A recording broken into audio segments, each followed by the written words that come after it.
भवसंभव भीतिभेदना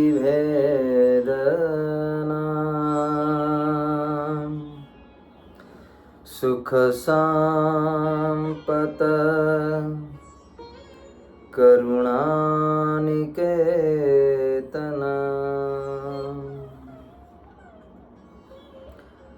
व्रतदान तपः क्रिया फलां सहजानंद गुरुं भजे सदा वंशी विभूषित करान् नवनीरदाभा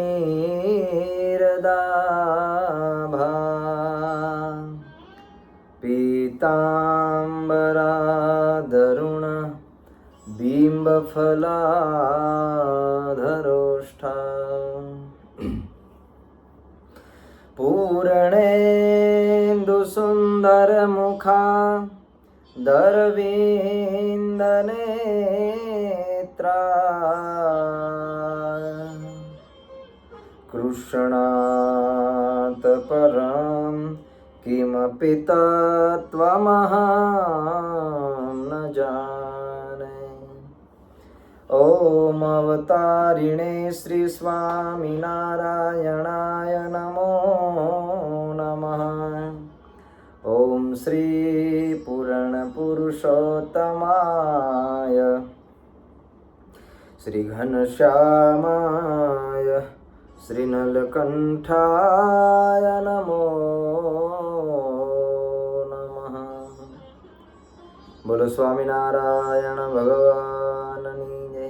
श्री नरनारायण देवनी जय। श्री लक्ष्मीनारायण देवनी जय। श्री राधा कृष्ण देवनी जय। श्री जगन्नाथ भगवाननी जय। श्री रामचंद्र भगवाननी जय। श्री विघ्न विनायक देवनी जय।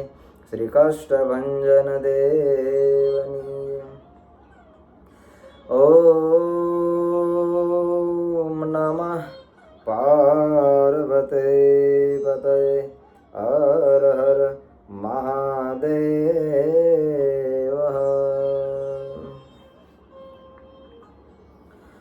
अनंत ब्रह्मांड अधिपति परात्पर परब्रह्म भगवान श्री स्वामीनारायण એ જ ભગવાન શ્રી હરિએ અનંત જીવોના મોક્ષને માટે થઈને પધરાવેલા એવા ભગવાન શ્રી નરનારાયણ દેવ સિંહાસનમાં બિરાજમાન વહાલા ઘનશ્યામ મહારાજ, લક્ષ્મીનારાયણ દેવ, રાધાકૃષ્ણ દેવ, રામ પરિવાર, શિવ પરિવાર, આજની આ પવિત્ર સભા એટલે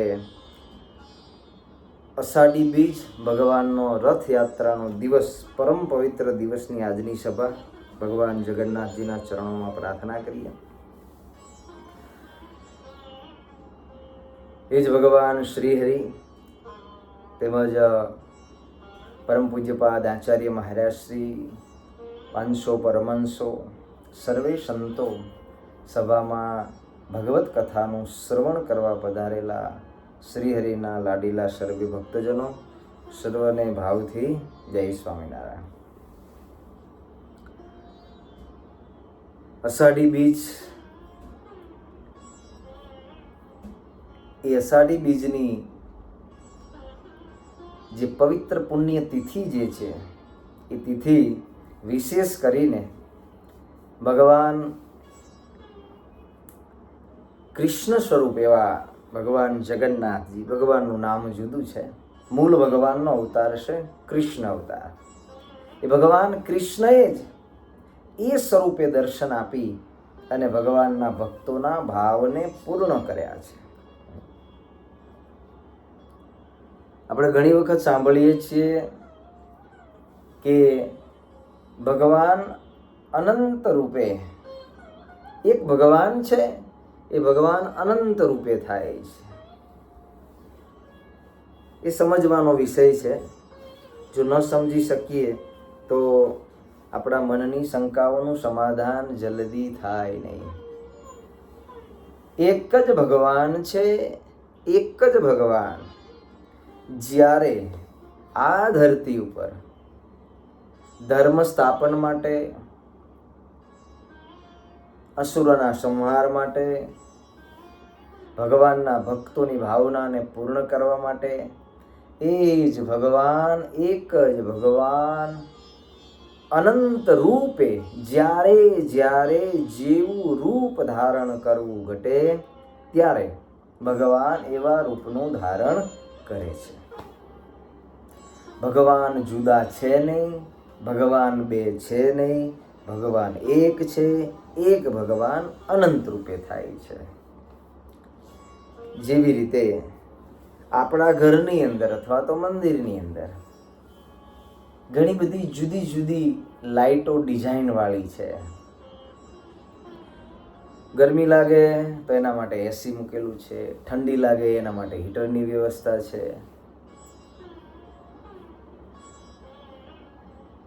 પંખો હોય તો પંખાની વ્યવસ્થા છે, ફ્રીજ હોય તો ફ્રીજની વ્યવસ્થા છે. દરેક જુદા જુદા સ્ટ્રક્ચર છે. એ સર્વની અંદર એક જ પાવર છે, બે નથી. બધામાં પાવર તો એક જ છે ને. એક જ પાવરથી જુદા જુદા ડિઝાઇન વાળા ઠંડી ગરમી જેની જેની જરૂર છે. કંઈ રાંધવું છે એના માટે ઇલેક્ટ્રિક સગડી છે, તેમાં આપણે રાંધી પણ શકીએ છીએ. વસ્તુ બગડીને ફ્રીજમાં મૂકીએ છીએ. બધામાં પાવર એક જ પાવર છે. સ્ટ્રક્ચર જુદું દેખાય છે, સ્ટ્રક્ચર જુદું છે પણ પાવર એક છે. આ જગતમાં જેની પાસે જે વિદ્યા અને કળા છે એનાથી સ્ટ્રક્ચર બનાવે છે. જ્યારે સ્વયં ભગવાનની પાસે અનંત કળાઓ અનંત વિદ્યાઓ છે ત્યારે સ્વયં જ ભગવાન એ પોતે બધા જ જુદા જુદા સ્ટ્રક્ચરને બનાવી અને ભગવાન સ્વયં જ પોતાની શક્તિ એટલે કે પાવર રૂપે એમાં રહી અને પ્રભુ અનંત રૂપે પરમાત્મા કામ બનાવનાર પણ એ છે, એમાં રહેનાર પણ એ છે, બનાવનાર પણ એ જ. એટલે આપણા સંતો પણ કહે છે ભગવાનની કળા કેવી ને, ભગવાનની કળા કોઈનાથી માપી શકાય એવી નથી, અદ્ભુત છે. આપણે તો અમથું અહંકારનું પેકેટ લઈને ફરીએ છીએ. ભગવાનની કળા કેવી છે વિચાર કરો. 5 ફૂટ જગ્યાની અંદર 5 જુદા જુદા વૃક્ષ વાવીએ તો 5 થાય છે. આપણાથી થાય ના થાય તો આમ આપણે બહુ અભિમાનની અંદર ફરતા હોઈએ છીએ ને. આ તો ખાલી વિચારવા માટે છે. કદાચ આપણે ફરતા હોઈએ તોની વાત છે, ન ફરતા હોય નિર્વાણી ભાવે રહેતા હોય તો કોઈ પ્રશ્ન નથી. ભગવાનની કળા જુઓ તમે, અદ્ભુત કળા છે. એનું સામર્થ્ય અદ્ભુત છે, એની કારીગરી અદ્ભુત છે. 5 ફૂટ જગ્યામાં, 10 ફૂટ જગ્યામાં કે 5 વીઘામાં કે 25 વીઘા 25 એકર જમીનની અંદર જેટલા પણ વૃક્ષો વાવીએ છીએ બધા જ વૃક્ષો એની એ જ ધરતીમાં જુદા જુદા ફળ આપે છે. આપણાથી ન થાય. છતાંય પણ ભગવાનનું સામર્થ્ય, ભગવાનની કળાને ભૂલીએ છીએ ને ત્યારે બધો વિવાદ એ ઊભો થાય છે. એક જ ભગવાન છે અહીંયા બિરાજમાન. જેટલા પરમાત્માના સ્વરૂપ છે ને એક જ ભગવાનના સ્વરૂપ છે, એક જ ભગવાનના છે. જુદા જુદા સ્વરૂપ છે. બસ કયું તમને ગમે છે એને તમારે પસંદ એ કરવાનું છે. કોઈ શોરૂમમાં જઈએ છીએ તો જુદી જુદી પ્રકારની, જુદી જુદી કંપનીની જુદી જુદી ગાડીઓ છે ને, એમાંથી એક પસંદ કરી લેવાની છે. આપણને છે, આપણે બધી તો આપણે લઈ શકવાના છીએ નહીં. હા, એક જ ગાડીને એ પસંદ કરવાની છે અને આપણે લઈ જવાની. એવી રીતે પરમાત્મા અનંત રૂપે છે. આજે આ સંસ્કૃતિમાં તુલસીની પૂજા, તુલસી માં છે, પીપળાની પૂજા થાય છે ને. પ્રકૃતિમાં શેની પૂજા નથી? દર્ભ, એ પણ આ સંસ્કૃતિની અંદર ક્યાંક ને ક્યાંક દર્ભનું પણ યોગદાન છે. તુલસી છે, પીપળો છે, દર્ભ છે, આસો પાલવ છે ને. પ્રકૃતિની જેટલી પણ વસ્તુ છે બધી જ વસ્તુ માન્ય છે, પૂજ્ય છે. કારણ કે બધી જ પરમાત્માએ આ જગતના જીવના સુખ માટે બનાવી છે અને સ્વયં ભગવાન એની અંદર રહ્યા છે. પણ સમજાય નહીં એટલે શું થાય? અંતરમાં પોતે માની રાખેલું અને ધારી રાખેલું છે એને પકડી અને જીવ દુઃખી થાય, પોતાનો જન્મ બગાડે છે. એટલે બહુ સમજવાનું છે, બહુ શીખવાનું છે. આંતરિક જે આપણું કંઈ અજ્ઞાન છે, અજ્ઞાનને આપણે ટાળવાનો આપણે બધાએ પ્રયાસ કરવાનો છે. ક્યાંક આપણે ભૂલ કરીએ છીએ. તો ભૂલને આ શાસ્ત્ર દ્વારા, સત્સંગ દ્વારા એને આપણે એ સરખી કરવાની છે. એટલે તો ભગવાન એક છે, બસ અનંત રૂપ છે ભગવાનને. જે ગમે છે લ્યો. કોઈ નાના નથી, કોઈ મોટા નથી, કોઈ બલવાન નથી, કોઈ નિર્બળ નથી. બધા એક જ ભગવાન અનંત રૂપે થયા છે. જેવી જરૂર છે ત્યાં ભગવાન તેવા રૂપે થાય છે. આ મનમાં ગાંઠ એને વાળી દેવાની. મહારાજે વચનાવતમાં પણ કહ્યું ભગવાન એક છે. એમ ભગવાન કૃષ્ણ પણ પોતાના ભક્તોને લાડ લડાવવા માટે, જગતની અંદર પોતાનું એક અદ્વિતીય સ્વરૂપ એનો પ્રકાશ કરવા માટે, દિવ્ય લીલાઓને કરવા માટે, અનંત કાળ સુધી જીવાત્માનું પરમ કલ્યાણ થાય એટલા માટે ભગવાન અહીંયા બળદેવજી રૂપ છે ભગવાન, જગન્નાથ રૂપ ભગવાન છે અને બહેન સુભદ્રા રૂપ છે. આ ત્રણ મૂર્તિઓ ભગવાનના જ સ્વરૂપ છે, જુદા નથી. ભગવાનના જ સ્વરૂપ છે. જેમ ભગવાન શ્રી હરિએ નરનારાયણ દેવ પધરાવ્યા, જેમ ભગવાન શ્રી લક્ષ્મીનારાયણ દેવ પધરાવ્યા, જેમ ભગવાન શ્રી રાધા કૃષ્ણ દેવ પધરાવ્યા, મદન મોહનજી મહારાજ પધરાવ્યા, સિદ્ધેશ્વર મહાદેવ પધરાવ્યા. આ કોણ છે? ભગવાનના સ્વરૂપ છે. બસ ભક્તને કયું રૂપ ગમે છે, ભક્તને કયું સ્વરૂપ ગમે છે એને પકડી અને ભજન કરવાની વાત છે. હા, આપણે શું કરીએ છીએ? ભજન કરતા નથી અને કેવલ વાતો કરીએ છીએ. બેસીને માળા કરવાનું નહીં હુજે, છે આઈને ગપ્પા મારવાનું છે, આપણને આગી પાછી કરવાનું છે, પણ નેત્રોને બંધ કરી ભગવાનના સ્વરૂપનું ધ્યાન લગાવીને જે ગમે છે એમાં જો લાગી જાય ને તો પહોંચી જાય. પહોંચી જાય. એટલે સંતો કહે જેમ આકાશમાંથી નીકળેલું એક જળ, એ બુંદ જે છે એ ધરતી પર પડે છે અને એ જ બધા જ બુંદ ધીરે ધીરે ભેગા થઈ ઝરણારૂપ થાય છે અને એ જ ઝરણાઓ રખડતા, ખડખડતા, અટકાતા, ભટકાતા, પછડાતા, દુઃખને વેઠતા જેમ સાગરમાં પોતાનું અસ્તિત્વ એને લય કરી દેશે અને સાગર રૂપ થઈ જાય છે, એવી રીતે ભક્ત કોઈ રામ રૂપ, કોઈ શ્યામ રૂપ, કોઈ ઘનશ્યામ રૂપ, કોઈ શિવ રૂપ, અનંત રૂપોની અંદર એ પોતાના બુંદ રૂપ પરમાત્માનું ભજન કરતો થકો એ ભગવાનનો ભક્ત એ પરમાત્માના ચરણ સુધી એ પહોંચી જાય. ભજન વિના વાત સમજાતી નથી. કેવલ શાસ્ત્રને વાંચવાથી કે ભણવાથી આ વાત ન સમજાય. એ તો પનોઠી વાળી બેસી શાંતિથી હરિભજનમાં લાગે ને ત્યારે જ આ બધી વસ્તુ સમજાય છે, જલ્દી નથી સમજાય. નહીતર તો હું મોટો, મારો સંપ્રદાય મોટો, મારો ધર્મ મોટો, મારા ભગવાન મોટા, હું ડાયો છું, મને ખબર પડે છે. આવી અજ્ઞાન રૂપી દ્વિધાઓમાંથી, અટકણમાંથી અને માયાના પ્રપંચમાંથી આપણાથી નીકળાતું નથી. તો એ ભગવાન કૃષ્ણ આવું રૂપ છે. એ ભગવાને આવું રૂપ બનાવ્યું કેમ? ભક્તો, ભગવાને આવું રૂપ કેમ બનાવ્યું? તો ભગવાન કૃષ્ણચંદ્ર પ્રભુ, બહુ પુરાણની એક કથા છે, પરંપરાઓમાં આવતી, આપણા શાસ્ત્રોની અંદર પણ લખાયેલી છે. એક વખત ભગવાન કૃષ્ણ જ્યારે દ્વારિકાની અંદર બિરાજમાન હતા, એ વખતે દ્વારિકામાં ગયા અને ઘણા વર્ષો થયા. ઘણા વર્ષો પછી એક વખત બધા બેઠા હતા તો બાળપણની લીલાઓ ભગવાન કૃષ્ણ, બલરામ, સુભદ્રા અને યાદ આવી કે માં, અમે જ્યારે નાના હતા ત્યારે એ ગોપીઓની સાથે અમે કેવી રીતે રમતા હતા એની તમને કઈ સ્મૃતિ હોય, જો તમને યાદ હોય. માને તો શું યાદ ન હોય, બધું જ પોતાના દીકરાનું. માને બધું જ યાદ હતું, કારણ કે રોહિણીમાં જોડે રહેલા હતા. દેવકીમાં તો મથુરાની અંદર હતા અને એ સમયની અંદર માં રોહિણી એ બલભદ્ર, બલરામ, સુભદ્રાની પાસે બેસી અને વૃંદાવનની અંદર ગોપીઓના પ્રેમની કથાને ભગવાન કૃષ્ણ, બળદેવ એને સાંભળતા હતા. બધી જ દ્વારિકાની ભગવાનની પટરાણીઓ પણ આવીને બેઠી હતી. રોહિણી માની પાસેથી આ બધી જ વાતોને શ્રવણ કરતી હતી. દૂર બેઠા થકા ભગવાન કૃષ્ણ, બલરામ, સુભદ્રાજી પણ આ વાતને સાંભળી રહ્યા હતા. અદ્ભુત આ લીલાઓને દેખતા, આ લીલાઓને સાંભળતા, એને જોતા, એનું સ્મરણ કરતા.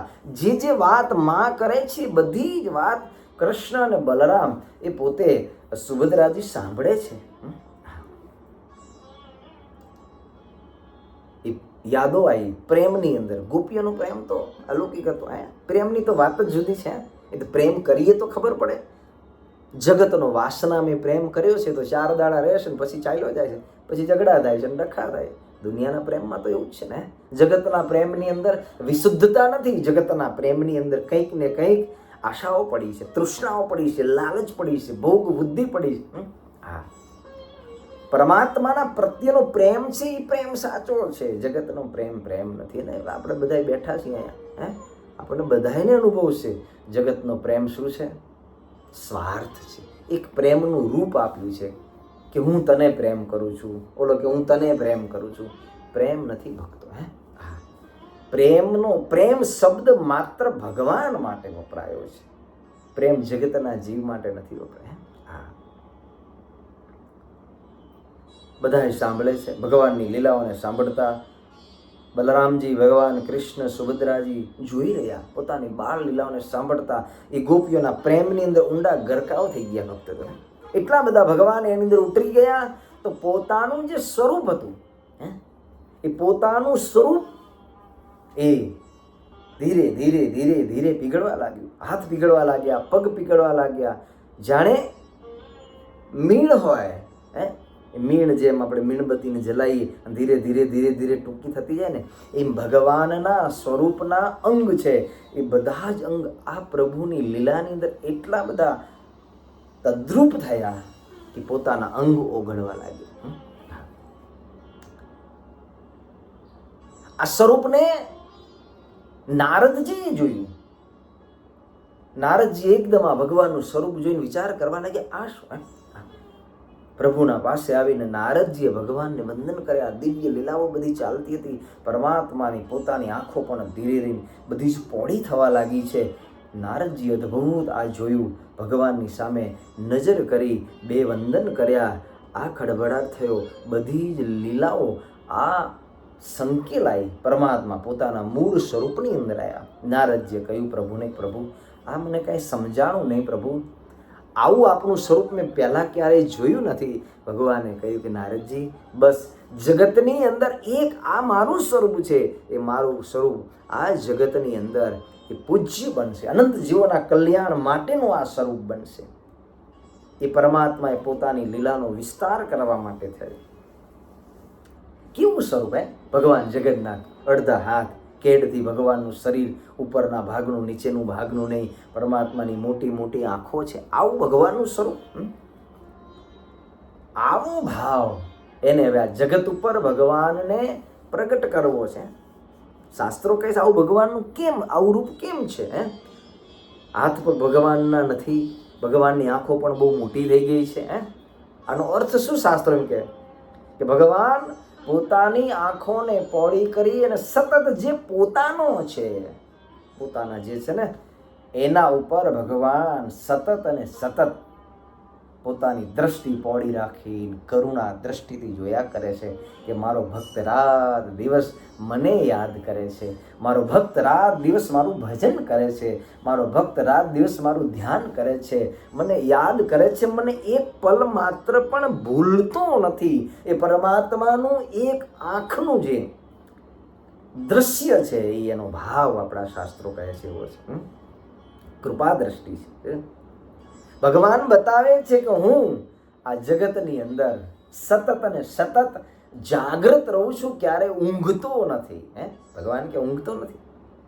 અને બીજી વસ્તુ ભગવાન કે આંખ મારી એટલા માટે આવી છે કે નિત્ય નિરંતર સમગ્ર જગત પર ભગવાન કહે છે મારી દ્રષ્ટિ નિત્ય નિરંતર રહે છે. જેવો ભક્ત છે, સજ્જન છે, દુર્જન છે, જેવા કર્મો કરે છે એવા કર્મ ફળને આપવા માટે હું તત્પર રહું છું. એટલા માટે ભગવાન કહે છે મારી દ્રષ્ટિ છે એ પહોળી છે. ભગવાનની દ્રષ્ટિ એટલે પહોળી. ભગવાન જોવે છે.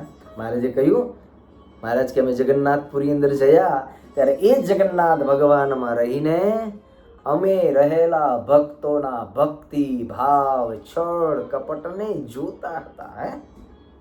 સ્વામિનારાયણ ભગવાને પણ આ વાતને સ્વયં મહારાજે વન વિચરણ પ્રભુ જ્યારે કરતા હતા અને જ્યારે મહારાજે લીલા કરતા ત્યારે યાદ કરીશ ભગવાને. વિચારો, ભગવાન શ્રી હરિ પણ એ ભગવાન જગન્નાથની મૂર્તિની અંદર સ્વયં મહારાજ કે અમે રહી, કારણ કે મહારાજનું સ્વરૂપ છે, ભગવાનનું સ્વયંનું સ્વરૂપ છે, કૃષ્ણ સ્વરૂપ છે, એ જ હરિ સ્વરૂપ છે, એ જ પુરુષોત્તમ સ્વરૂપ છે, એ જ જગન્નાથ સ્વરૂપ છે, જુદું નથી. એટલે તો મહારાજ અહીંયા એ ભાવને બતાવ્યો કે હું અને જગન્નાથ બે એક છીએ, જુદા નથી. કેવલ બહારનું સ્ટ્રક્ચર ભગવાન લીલા કરવા માટે થઈને જુદું એનું દર્શન કરાવે છે, પણ ભગવાન કે સ્વયં અમે એક છીએ. એ ભગવાન જગન્નાથજી, એના હાથ પગ એ પણ નથી. ભગવાનના હાથ પણ કેવા છે? અડધા છે.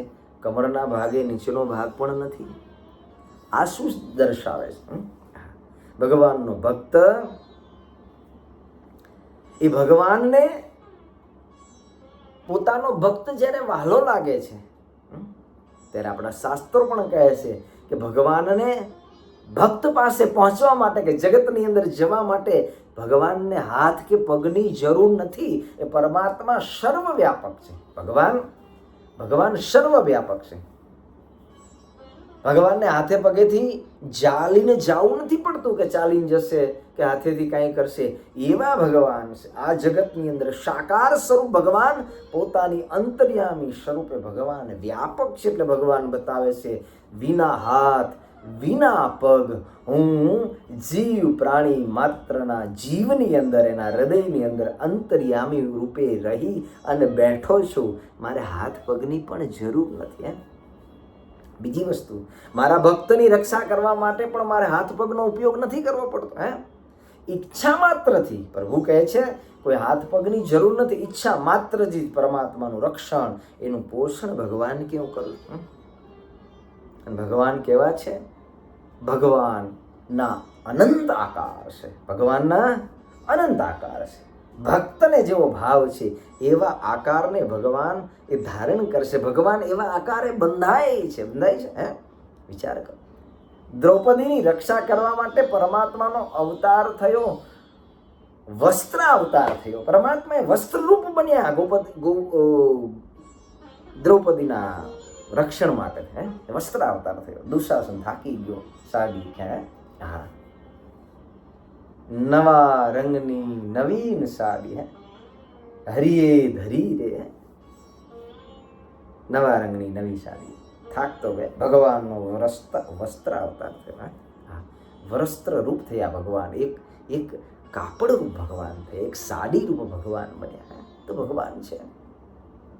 આ હેતુ શું છે? બસ કોઈને કોઈ રીતે ભગવાનને ભજી લેવાની વાત છે. લીલાઓ એવી છે. એ જ નારદજીએ કહ્યું, પ્રભુ આ સ્વરૂપનું જગત ઉપર આપ પ્રવર્તન કરશો. ભગવાને કહ્યું, હા નારદજી, આ દુનિયાની અંદર એ હું આ રૂપે આવીશ. અને પરમાત્મા એ સમયની અંદર ભગવાનના ભક્તોના ભાવને પૂર્ણ કરવા માટે થઈ અને જગન્નાથપુરીની અંદર ઇન્દ્રધુમ નામના રાજા રાજ્ય કરતા હતા. સત્સંગી જીવનની અંદર પણ સદાનંદ સ્વામી આનો ઉલ્લેખ કર્યો છે કે જ્યારે શ્રીમદ સત્સંગી જીવનની કથા જ્યારે કરવાની હતી ત્યારે એ ચક્ર તીર્થની અંદર ઇન્દ્રદ્યુમ્ન નામના સરોવરને કિનારે, એ સરોવરનું નામ હતું ઇન્દ્રદ્યુમ્ન. ઇન્દ્રદ્યુમ્ન રાજાએ બનાવ્યું હતું. એ સરોવરના કિનારે ચક્ર તીર્થની અંદર એ સુવ્રત મુનિ પ્રતાપસિંહ રાજાને એ ભગવાનના દિવ્ય લીલાઓનું શ્રવણ કેટલું પવિત્ર છે. એટલે કે શાસ્ત્ર અહીંયા પણ સંભળાયું તો સ્વામી સંભળાવી શકત, પણ ના, ત્યાં ગયા. કેટલું કલ્યાણકારી એ પવિત્ર સ્થાન હશે. ત્યાં જઈ અને અનંત જીવોના મોક્ષને માટે થઈ અને ભગવાને એ રાજાને એક દિવસનો સમય છે. બહુ ધાર્મિક રાજા હતો, ભક્તિવાળો રાજા હતો. સ્વપ્નની અંદર ભગવાને રાજાને દર્શન આપ્યા અને કહ્યું કે મારું એક સ્વરૂપ છે રાજન, નીલ માધવ સ્વરૂપ. એ નીલ માધવ સ્વરૂપને તું અહીંયા રાજની અંદર પધરા. હવે નીલ માધવ સ્વરૂપના દર્શન રાજાને એ રાત્રે સ્વપ્નની અંદર ભગવાને કહ્યું. એને શોધવા માટે થઈને પોતાનો એક ભૂદેવ મંત્રી હતો, એ મંત્રીને કહ્યું કે ગમે તેમ થાય પણ આ સ્વરૂપને આપ, એ નીલમાધવ સ્વરૂપ છે, એ સ્વરૂપને આપ ગમે તેમ કરી અને આપણા રાજ્યની અંદર લઈ આવો. ભગવાનને એ નીલમાધવ સ્વરૂપ લાવવા માટે થઈ અને એ ઇન્દ્રધમ્ન રાજા, આજે જગન્નાથપુરી આપણે કહીએ છીએ ને, એનું એક નામ હતું માલવ દેશ કહેવાતો, આખો માલવ દેશ. એ નીલમાધવ સ્વરૂપે ભગવાનની આપણે પૂજા કરીશું. એમના મંત્રીએ કહ્યું કે પ્રભુ, રાજાને વાત કરી કે ભગવાનનું સ્વરૂપ મને ક્યાં મળશે? તો ગમે ત્યાં શોધી લાવો, પણ પરમાત્માનું સ્વરૂપ તમે લઈ આવો. આ એમનો મંત્રી હતો. એ મંત્રી પોતે શોધવા માટે નીકળ્યો. યંગ હતો, યુવાન હતો. ગમે તેમ કરી અને ફરતા ફરતા ફરતા ફરતા એને સમાચાર મળ્યા કે અહીંયા એ આદિવાસી એ જન સમાજ અહીંયા જંગલની અંદર રહેશે. એ સબર જ્ઞાતિના બધા, સબર જ્ઞાતિના માં સબરી, એ સબરીના વંશના એ સબર જ્ઞાતિના બધા એ આદિવાસીઓ જ્યાં રહેતા હતા ત્યાં ગયા, રહ્યા. રાજા ત્યાંના આદિવાસી જોડે ખાધું પીધું, થોડો સમય રહ્યા. બહુ વિદ્વાન હતા, મંત્રી, ભણેલા હતા. ત્યાંના સબર જ્ઞાતિના જે મુખિયા હતા, મુખિયાને આ યુવાનનું જીવન ગમ્યું, અને જીવન ગમ્યું તો પોતાની પાસે થોડો સમય રાખ્યા. આદિવાસીની એક રાજકુમારી હતી, દીકરી હતી.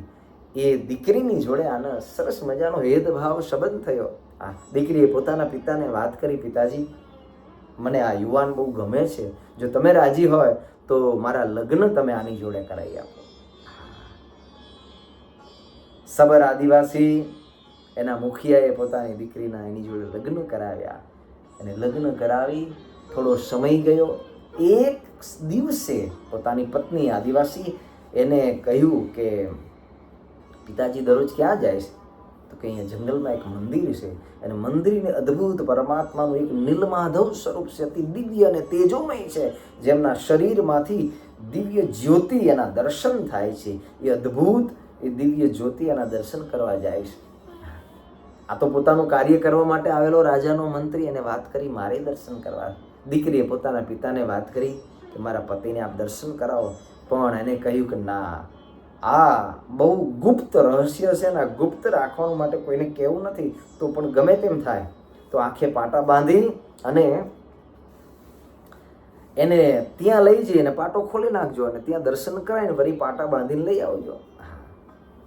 આ મંત્રીના આંખે પાટા બાંધ્યા, પોતાની દીકરી, પોતાના પિતા અને લઈ અને જંગલની અંદર ભગવાનના સ્વરૂપના દર્શન કરાવ્યા. અને દર્શન કરાવ્યા, અદ્ભુત ભગવાનના દર્શન કરી પરમાત્માનું સ્વરૂપ હૃદયમાં ઉતરી ગયું.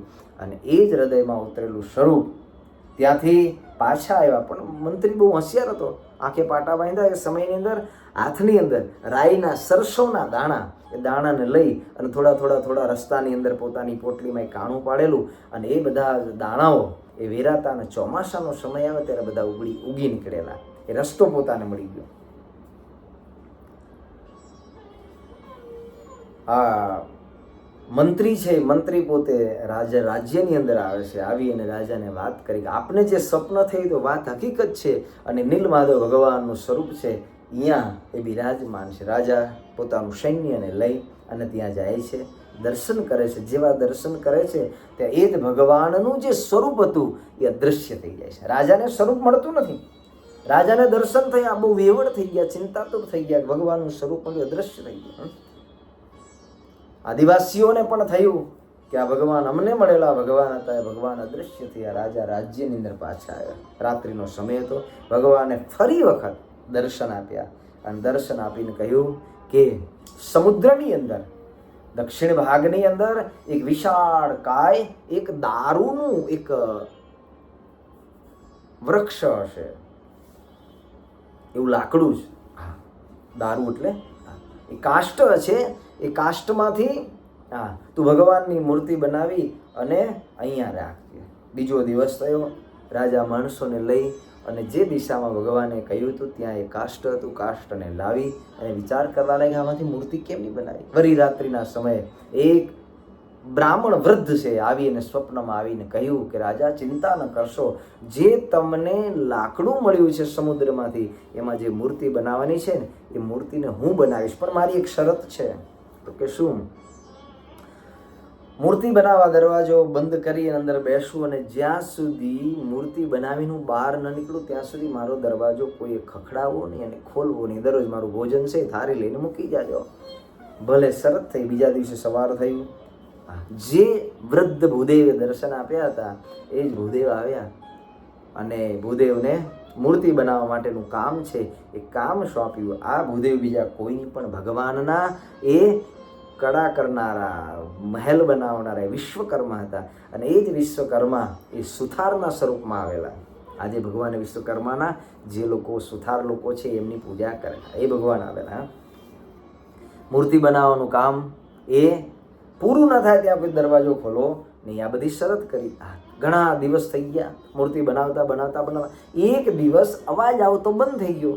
રાણીને અવાજ આવતો બંધ થયો. વાત કરી કે આવું છે તો રાણીને પણ એક કુતૂહલવશ થાળ લઈ જઈ અને ત્યાં ઊભા રહ્યા પોતાની દાસીઓની સાથે. દરવાજો ખખડાયો પણ ખોલ્યો નહીં. પરાણે દરવાજો ખોલ્યો તો અંદર કેવલ અને કેવલ ભગવાનનું અર્ધ સ્વરૂપ જે હતું, હાથ અને કમરના નીચેનું એ નહીં, એવું જ અર્ધ સ્વરૂપ એના દર્શન થયા. રાજા રાણી બધાને બહુ ચિંતા થઈ અને એ જ ભગવાને દર્શન આપીને કહ્યું કે રાજન, મારું આ સ્વરૂપ છે અનંત જીવોના માટે, કલ્યાણ માટે. આ સ્વરૂપ મારી ઈચ્છાથી જ થયું છે, એમાં તમારો પણ વાંક નથી અને જે સુથાર હતા વિશ્વકર્મા એમનું પણ કોઈ ભૂલ નથી. હા, આવું ભગવાનનું સ્વરૂપ અને અદ્ભુત એ ભગવાનના સ્વરૂપને અહીંયા પધરાવી અને ભગવાન એની જીવોના બધા જીવો અંદર આવી શકતા ન હતા ભગવાનના દર્શન કરવા. જે તે સમય ચાલતો હતો તો ભગવાને કહ્યું કે રાજા, મારી એ સવારી કાઢો, યાત્રા કાઢો અને આખા નગરની અંદર ફેરવો. એ અષાઢી બીજનો દિવસ અને અષાઢી બીજના દિવસે ભગવાન જગન્નાથજી એને રથની અંદર બેસાડી અને સમગ્ર રાજ્યની અંદર અનંત જીવોના મોક્ષ માટે એમની રથયાત્રા નીકળે. અને સામે ગુંડીચા મંદિર કહેવાય છે. એ ગુંડીચા મંદિરે એ ભગવાન ત્યાં અઠવાડિયું રોકાય છે, નગર યાત્રા કરીને પાછા આવે છે. આવું અદ્ભુત ભગવાન જગન્નાથજીની મૂર્તિ જે કાષ્ટમાંથી કે લાકડામાંથી બનાવેલી છે એ 12 વર્ષથી 19 વર્ષની અંદર જ્યારે અધિક માસ, અષાઢ માસ આવે ત્યારે એ મૂર્તિઓ એ બદલાવતા હોય છે. આવો પરમ પવિત્ર એ મહિમા એ આ ભગવાનના જગન્નાથનો છે. જગન્નાથ ભગવાનના તો અનંત પરચાઓ છે. રાજસ્થાનની અંદર કરમેતીબાઈ હતા, એ જગન્નાથ ભગવાનના રાજસ્થાન પોતાનું મેવાડ છોડીને ગયેલા. વહેલા સવારમાં 3 વાગે ખીચડી બનાવી અને દરરોજ નાયા ધોયા વગર એ ભગવાન જગન્નાથને ખીચડી જમાડતા હતા. બ્રાહ્મણોએ વિરોધ કર્યો, ભગવાનનું મોઢું ખીચડીવાળું શું હશે? તો કે આ બાઈ છે વહેલી બનાવે છે, ભગવાન એની ખીચડી જમે.